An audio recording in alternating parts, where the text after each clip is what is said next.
Bonjour, donc on se retrouve aujourd'hui pour une nouvelle vidéo pour vous présenter le plugin Kick 2 qui est développé par Sonic Academy. Ce plugin fait suite à la précédente version, plus connue sous le nom de Nicky Romero. Il est présenté donc comme étant un synthétiseur de kick qui permet donc bien évidemment de créer des kicks et surtout de les accorder à la tonalité de votre ou de vos pistes. J'ai eu l'occasion de présenter un tuto justement sur ce sujet où je montre différentes techniques pour accorder en fait le kick sur votre composition. Donc je vous invite à aller consulter, cliquer sur le petit i en haut à droite de la vidéo si vous souhaitez consulter cette vidéo.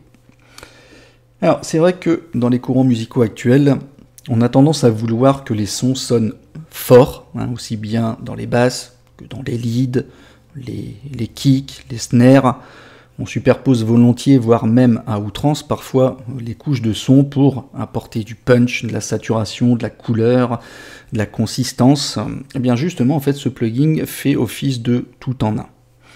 Nous avons la possibilité de gérer jusqu'à 4 sources sonores, un sub-oscillateur et 3 samples audio, d'ajouter des effets, des EQ, tout ce qu'il faut en fait pour créer vos propres kicks, percussions, basses et autres sons, puisque Kick 2 permet l'import de n'importe quel autre sample jusqu'à l'export de votre fichier audio fini sur votre disque dur ou directement dans votre séquenceur.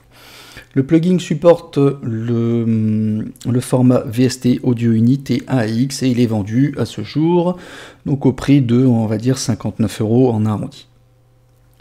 Donc on va charger le plugin. Hop, dans les plugins, on va prendre l'Audio Unit, Sonic Academy et Kick 2. Voilà. Alors, on se retrouve dans une interface qui contient plusieurs fenêtres, notamment donc avec un preset qui est chargé par défaut. Donc on va retrouver ici dans la barre du haut, on va retrouver tout ce qui est preset et les settings, les préférences. On va avoir ici le bloc avec les samples qui sont appelés clics, qui sont divisés en 3 parties. On a la partie ici avec le sub-oscillateur, où on va pouvoir gérer notamment les partiels et les harmoniques. Ici on a le bloc de sortie du son, le output, avec donc les metters et le limiteur.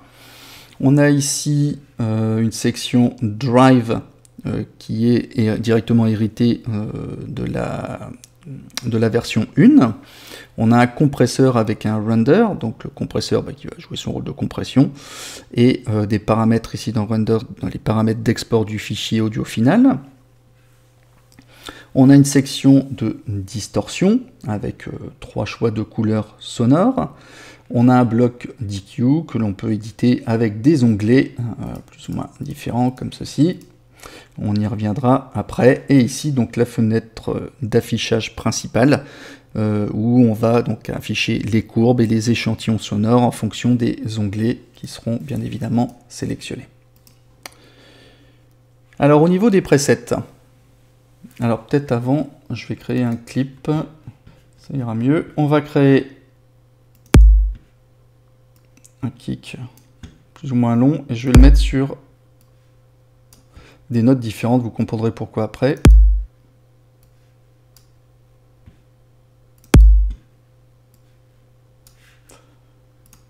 Tuc.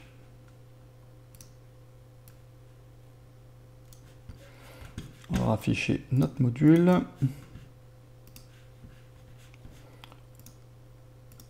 Voilà. On est pareil.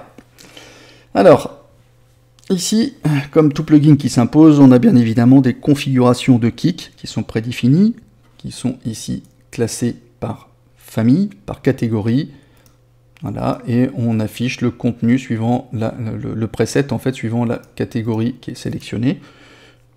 Voilà, tout simplement. Donc on va faire ici on a le son par défaut. Je vais faire lecture.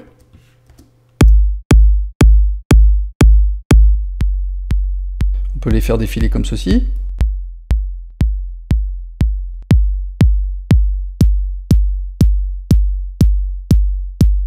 Dans les basses.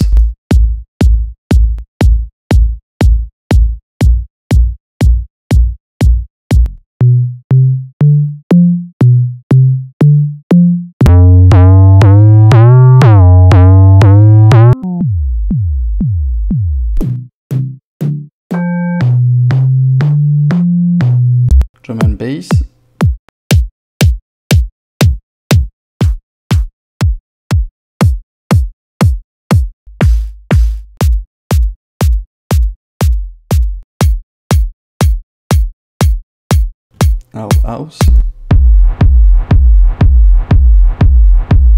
Sonne bien celui-là.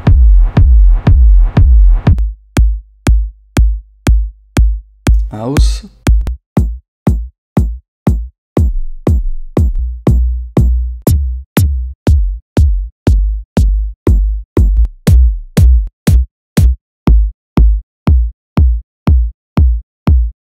Bon, il y en a beaucoup, hein.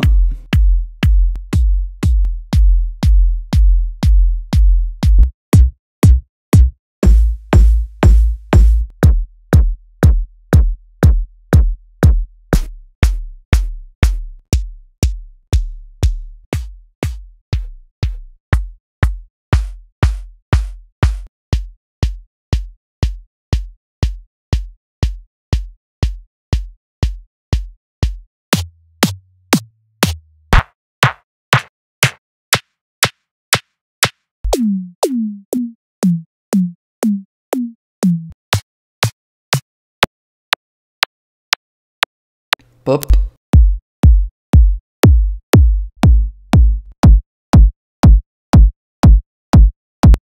Progressive House.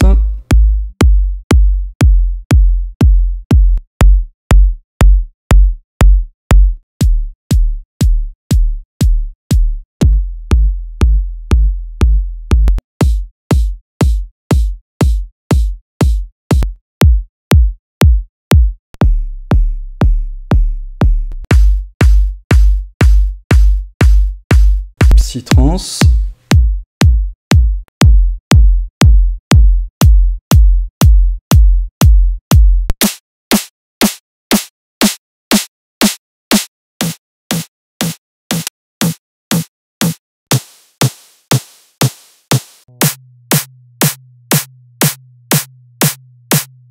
Techno.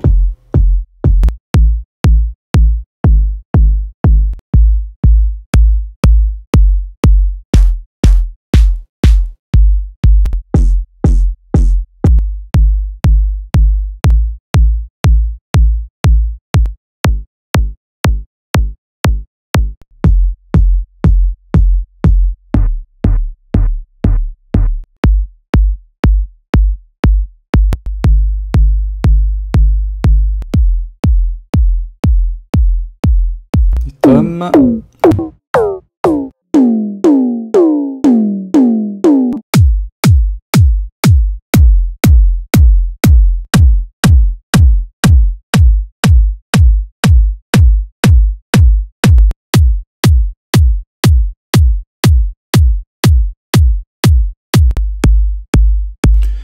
Ok, on va revenir sur notre son, sur notre preset par défaut, maintenant que vous en avez bien pris les oreilles. Donc vous voyez que ici donc on a déjà ce qu'il faut, on est quand même bien pourvu au niveau des presets.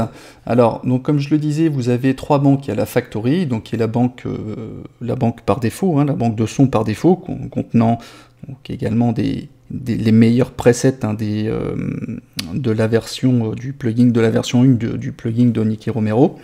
Vous avez ici l'onglet User, c'est là où ça sera votre banque perso, quand vous aurez sauvegardé vos propres sons, et tout ce qui est DLC, c'est ce qui contiendra les banques additionnelles que vous aurez achetées sur le site de Sonic Academy. Donc vous voyez qu'on peut sauvegarder, par exemple, imaginons je vais changer quelque chose, hop, voilà, sur le son.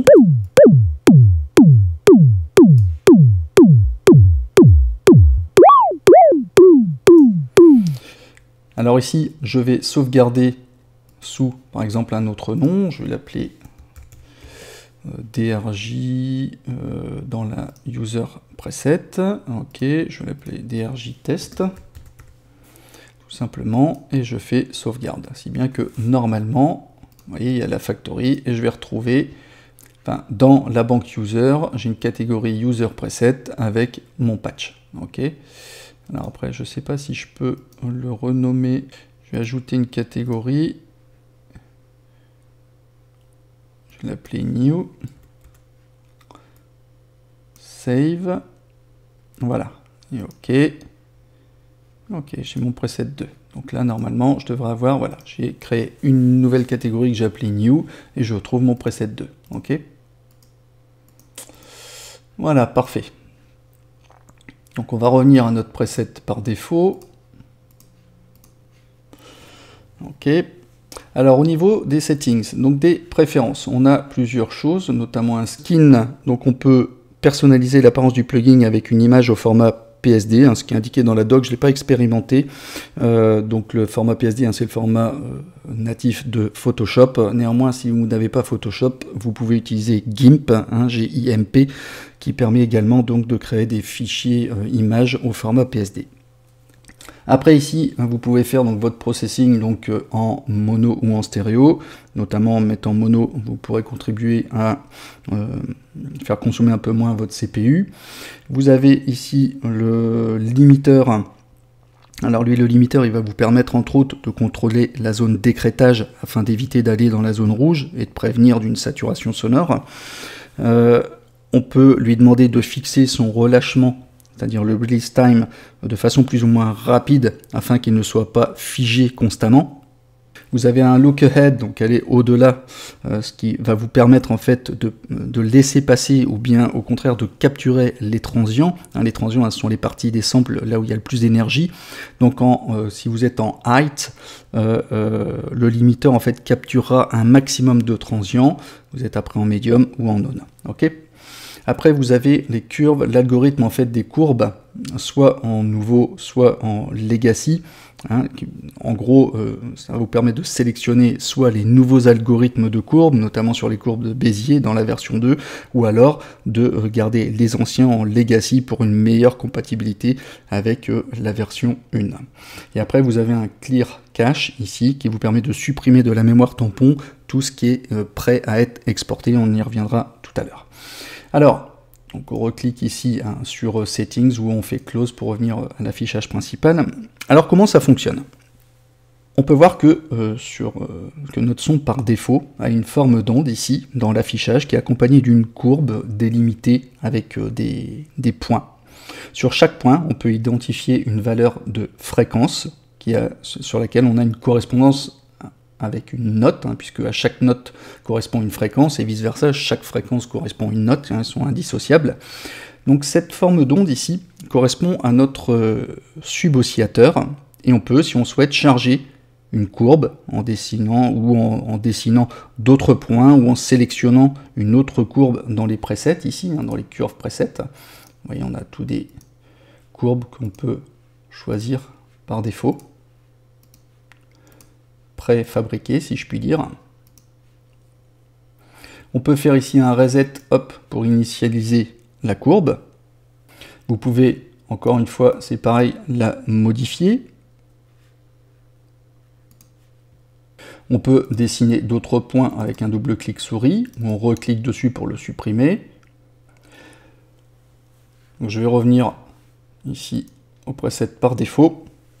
Au niveau des axes de mesure, on peut se trouver ici un petit peu déstabilisé, car d'origine, l'axe ici au niveau soit des abscisses et des ordonnées, ici au niveau de l'axe à l'horizontale des abscisses, normalement on trouve les fréquences, alors qu'ici on trouve la longueur, et donc notre axe des fréquences est mis à la verticale, donc au niveau des ordonnées.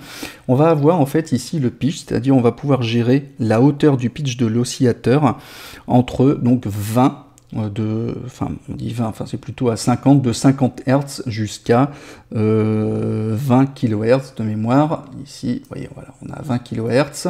Alors, qu'est-ce que ça fait? Bon, on va faire un exemple tout à l'heure. Donc, vous voyez qu'ici, on a une amplitude comme ceci. On peut déterminer la zone de fréquence sur laquelle on va travailler. À l'horizontale, ici, on va pouvoir déterminer la longueur de l'échantillon, qui est exprimée en millisecondes. Donc, bien évidemment, le pitch et le length, ainsi que la courbe, ils auront tous donc un rôle à jouer dans l'influence du son au final, notamment sur la tonalité du son. On va faire les petits tests. Je vais revenir ici à 0.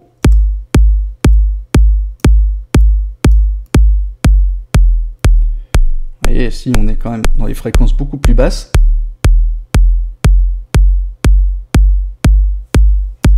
Je pourrais même peut-être mettre un... On va mettre un... Analyseur de spectre à la suite.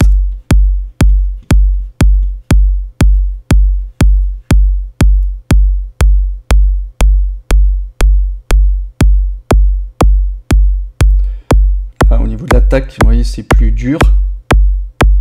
Dans les fréquences hautes, là, on est plus grave. Je reviens ici, hein, j'initialise. Vous voyez ici, la fondamentale ici bouge considérablement.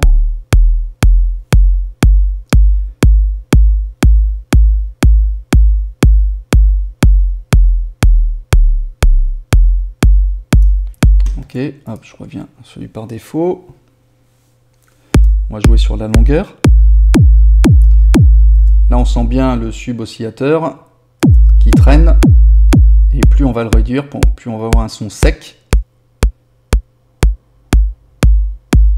C'est pour ça souvent qu'on assimile, on parle souvent de kick de basse, au lieu de dire un kick, parce que souvent on vient ajouter en fait un sub pour apporter de la rondeur, et on a un exemple parfait ici.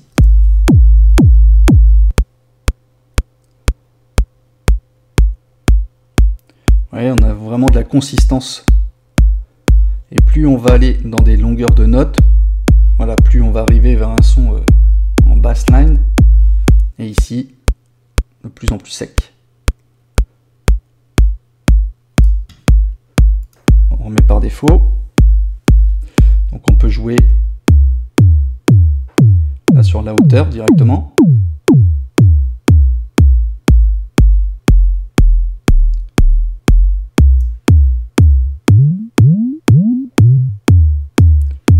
Alors on peut jouer avec les lignes aussi.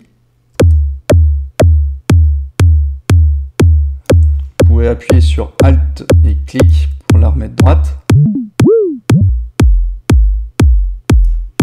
Ouais, on peut vraiment morpher, on peut vraiment modeler comme on veut. Alors vous pouvez remarquer qu'on peut afficher ici la forme d'onde, hein, du sub. D'ailleurs, comme on pourra le faire aussi avec les autres, ici par défaut, hein, on verra les échantillons. Là j'en ai un qui est mis par défaut, ici je peux les activer les autres, mais ça fera rien puisqu'il n'y a pas de son chargé. Et vous voyez ici, touc, hein, on peut gérer comme on veut l'affichage de tous les éléments en même temps. Alors si jamais vous vous trompez, vous pouvez, on a des fonctions undo, hein, retour en arrière, hop, ou retour en avant, pour affiner vos réglages. On va revenir ici à une initialisation complète du preset. Après on a ici une option de gate. Alors le gate ici, il va permettre de contrôler la durée de l'enveloppe d'amplitude.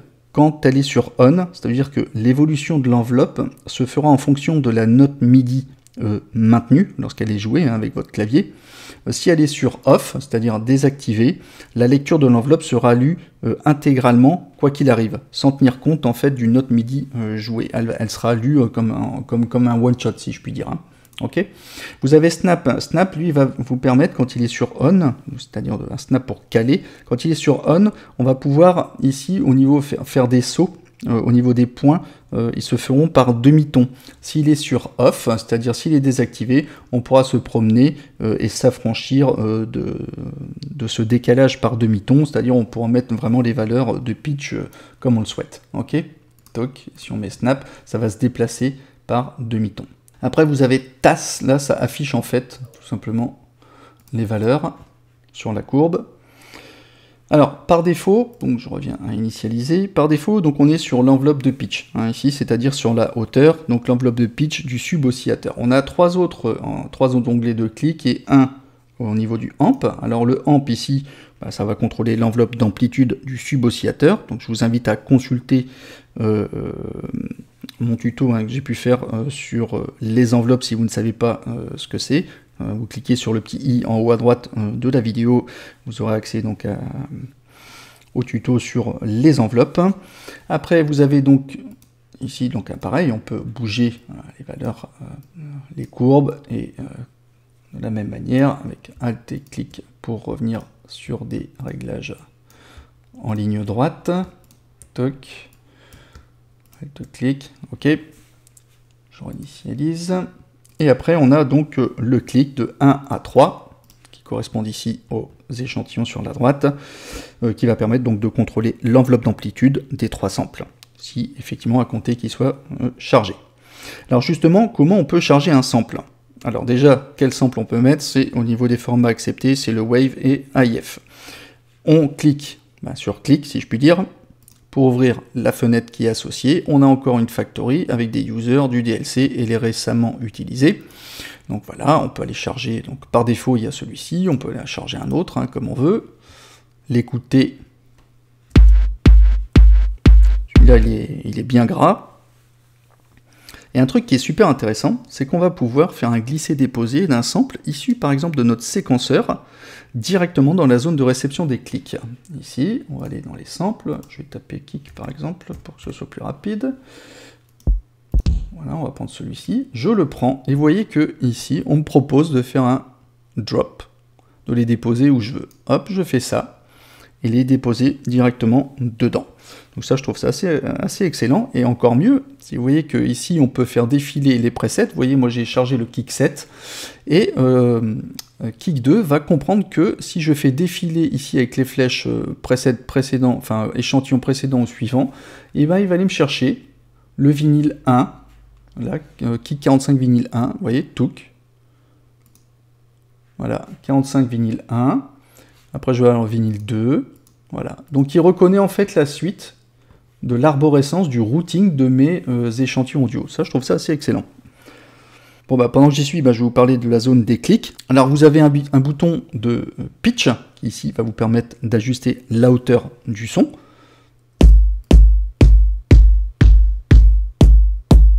Alors, je vais le mettre en solo.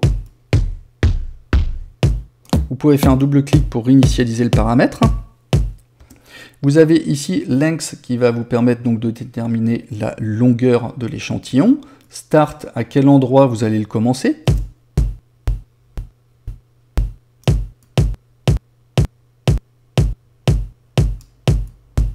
Et on peut affecter un low pass ou un high pass. Donc un filtre pour laisser passer les graves ou les aigus. Et ici on a un contrôleur de volume et de panoramique. Double clic pour remettre les valeurs donc initialisées.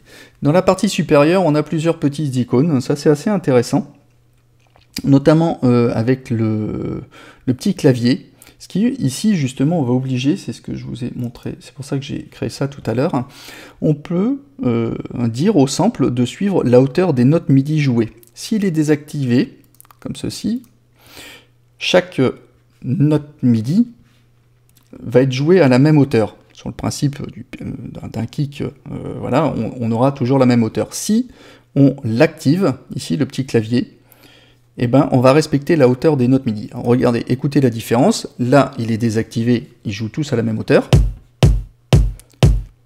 Et si j'active le petit clavier, on va avoir des hauteurs différentes. Vous voyez? Donc ça peut être relativement intéressant. Ici, vous avez la phase. Alors ça va être intéressant parce que ça vous permet d'inverser la phase. Si jamais vous avez des problèmes de baisse de volume incompréhensibles ou non voulus, il y a de grandes chances que vous soyez confronté à des problèmes de phase. Donc, si vous cliquez sur ce bouton, ça pourrait vous sortir de la mouise en quelque sorte. Après, vous avez le mute qui met en mute, qui rend inaudible le son de cette partie-là, et en solo, pour écouter en solo, c'est-à-dire on met par défaut tous les autres en silence. Ok. Après, vous avez, donc ça on peut le faire 3 fois, bien évidemment, donc superposer jusqu'à 3 samples en même temps que notre sub, donc justement on va en parler. Ici, donc lui je vais le mettre en solo. Alors, est-ce qu'on peut... Je vais revenir sur mon sub. Je vais désactiver celui-ci pour qu'on voit un peu mieux. Alors, pareil, sur le sub, on a des presets qu'on peut utiliser. Là, je le mets en solo. On peut aller sélectionner d'autres presets. On peut, donc, en fait, soit on va les sélectionner comme ceci, donc une catégorie avec les presets, ou alors on peut les faire défiler ici, ça revient au même. D'accord ? Ça revient à faire défiler les presets. On a donc un pitch, donc pareil, idem que pour les clics, où on va ajuster la hauteur.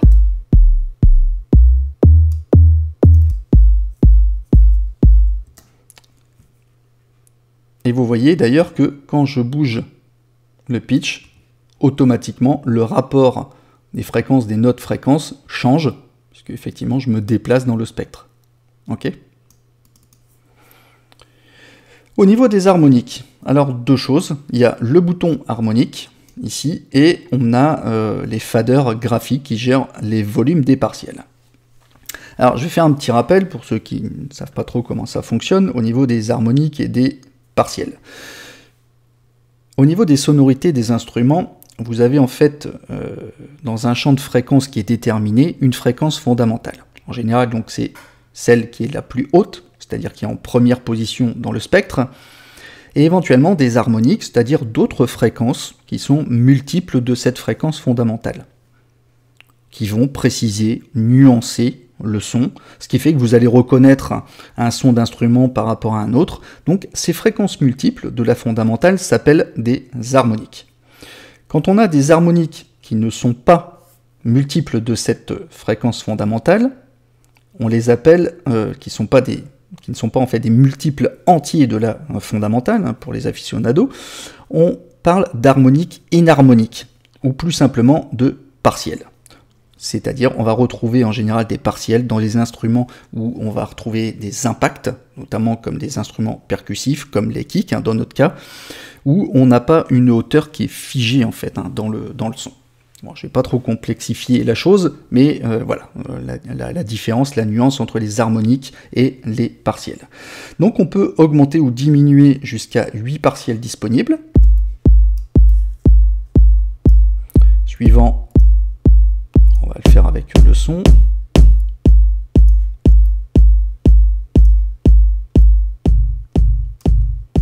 Vous voyez qu'ici, là, je commence à dénaturer le son.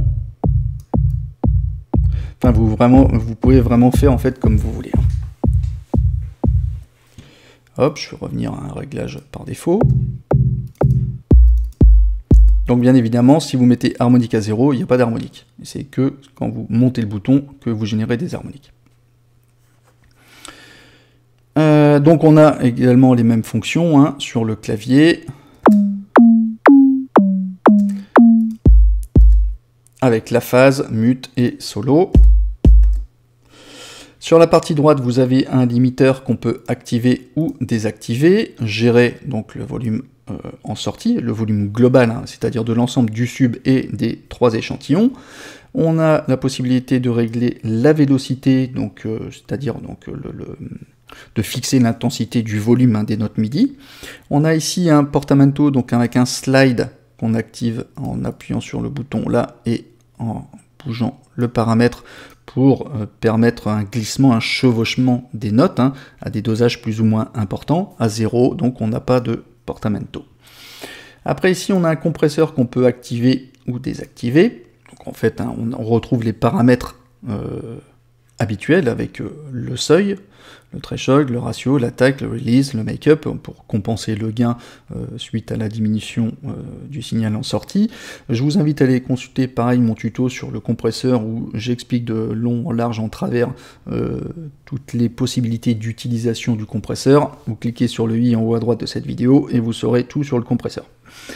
Après, vous avez le drive ici, donc c'est l'effet hérité, hein, un effet de drive, un effet hérité de la version précédente, qui existe toujours afin de permettre justement la compatibilité avec les presets de la version 1. Vous avez ici une zone de distorsion, donc un effet qui propose 3 modèles en clip, en tube et en wave. Le clip est plutôt ce qu'on appelle un effet buzzy, avec une attaque plus douce. Vous avez ici le tube, donc qui est plus chaud, et le wave, lui, qui est très agressif, hein, avec un wave shaper vraiment incisif. Donc ici vous avez le bouton de distorsion qui va vous donner, qui va doser en fait le gain de distorsion.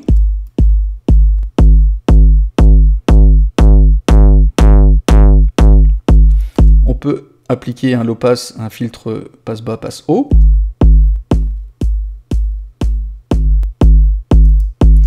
Et vous avez le mix qui lui va permettre d'équilibrer le signal entre le signal de distorsion et le signal non traité. On peut activer ici l'encoche C et S. Alors ça sert à quoi? Tout simplement c'est qu'on peut appliquer la distorsion à C, c'est-à-dire au clic, et S uniquement au sub ou aux deux en même temps. Vous voyez la différence. Donc là on l'applique pas du tout. Là au sub, là au clic ou aux deux.